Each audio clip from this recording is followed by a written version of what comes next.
पृथ्वी के ही विकार, पर्वत और वृक्ष से मैंने यह शिक्षा ग्रहण की है कि जैसे उनकी सारी चेष्टाएं सदा सर्वदा दूसरे के हित के लिए ही होती है, बल्कि यूं कहना चाहिए कि उनका जन्म ही एकमात्र दूसरों का हित करने के लिए ही हुआ है।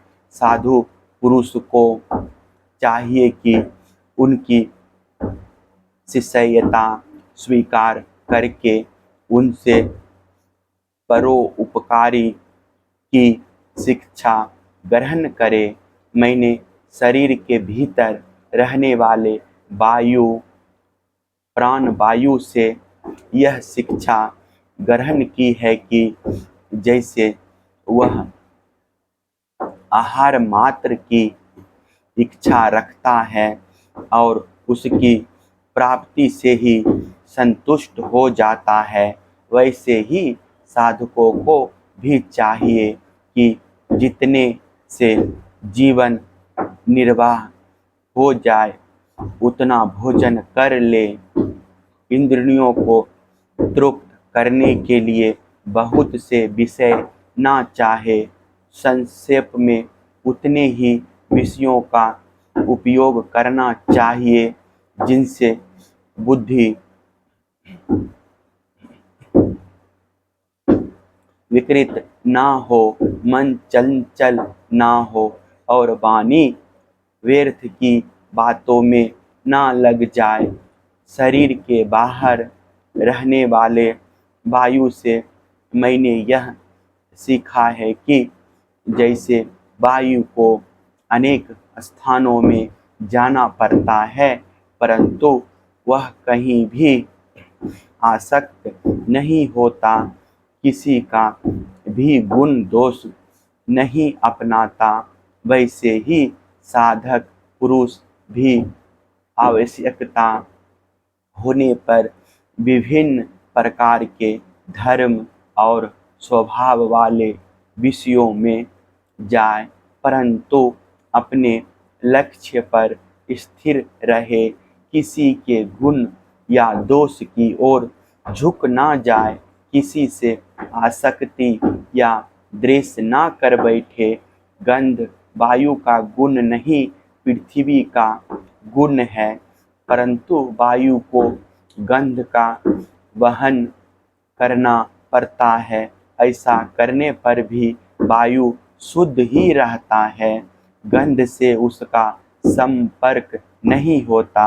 वैसे ही साधक का जब तक इस पार्थिव शरीर से संबंध है, तब तक उसे इसकी व्याधि, पीड़ा और भूख प्यास आदि का भी वहन करना पड़ता है, परंतु अपने को शरीर नहीं आत्मा के रूप में देखने वाला साधक शरीर और उसके गुणों का आश्रय होने पर भी उनसे सर्वथा निर्लिप्त रहता है। राजन, जितने भी घट मठ आदि पदार्थ हैं, वे चाहे चल हो या अचल, उनके कारण भिन्न भिन्न प्रतीत होने पर भी वास्तव में आकाश एक और अपरिच्छिन्न अखंड ही है। वैसे ही चर अचर जितने भी सूक्ष्म स्थूल शरीर है, उनमें आत्मा रूप से सर्वत्र स्थित होने के कारण ब्रह्म सभी में है। साधकों को चाहिए कि सूत के मणियों में व्याप्त सूत के समान आत्मा को अखंड और असंग रूप से देखें। वह इतना विस्तृत है कि उसकी तुलना कुछ कुछ आकाश से भी की जा सकती है। इसलिए साधकों को आत्मा की आकाश रूपता की भावना करनी चाहिए। आग लगती है, पानी बरसता है, अन्न आदि पैदा होते और नष्ट होते हैं, वायु की प्रेरणा से बादल आदि आते और चले जाते हैं। यह सब होने पर भी आकाश अछूता रहता है।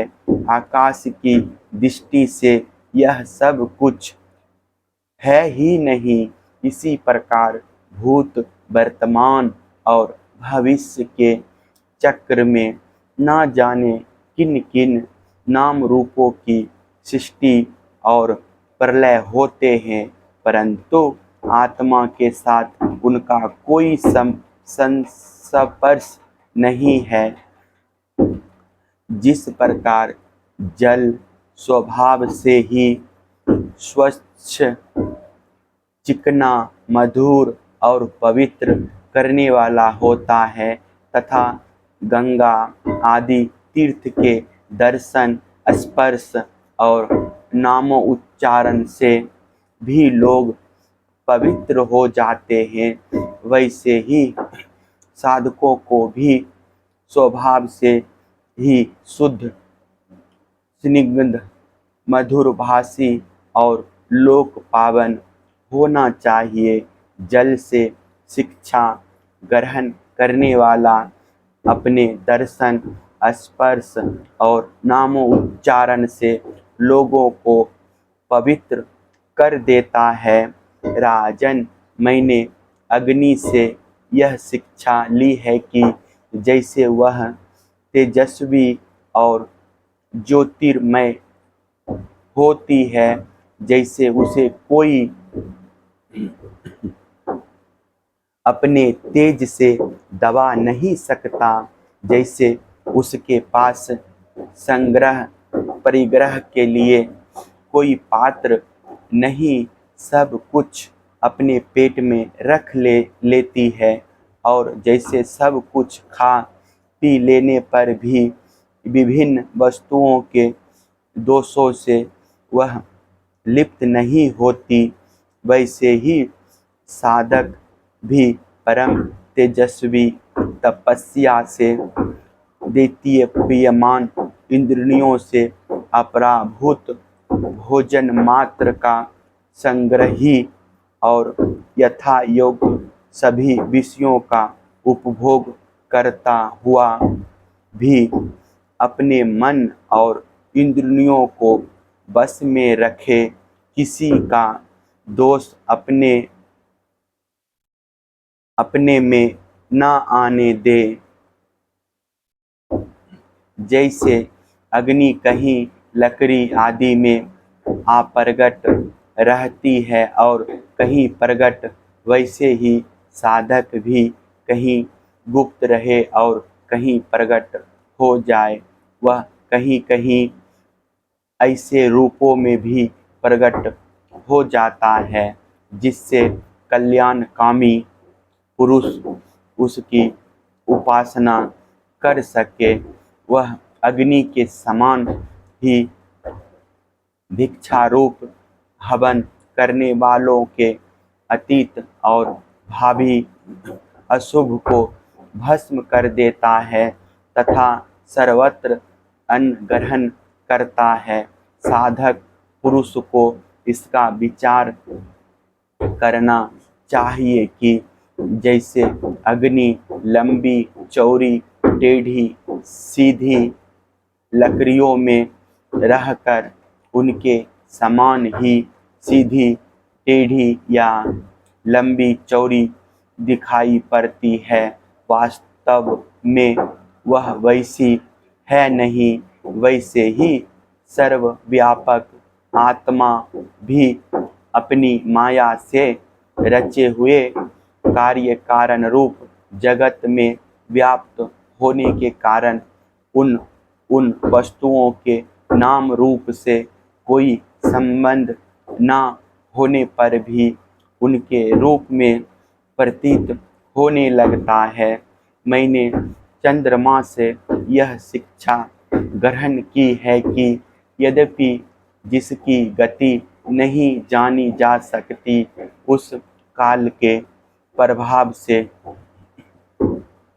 चंद्रमा की कलाएं घटती बढ़ती रहती है, तथापि चंद्रमा तो चंद्रमा ही है।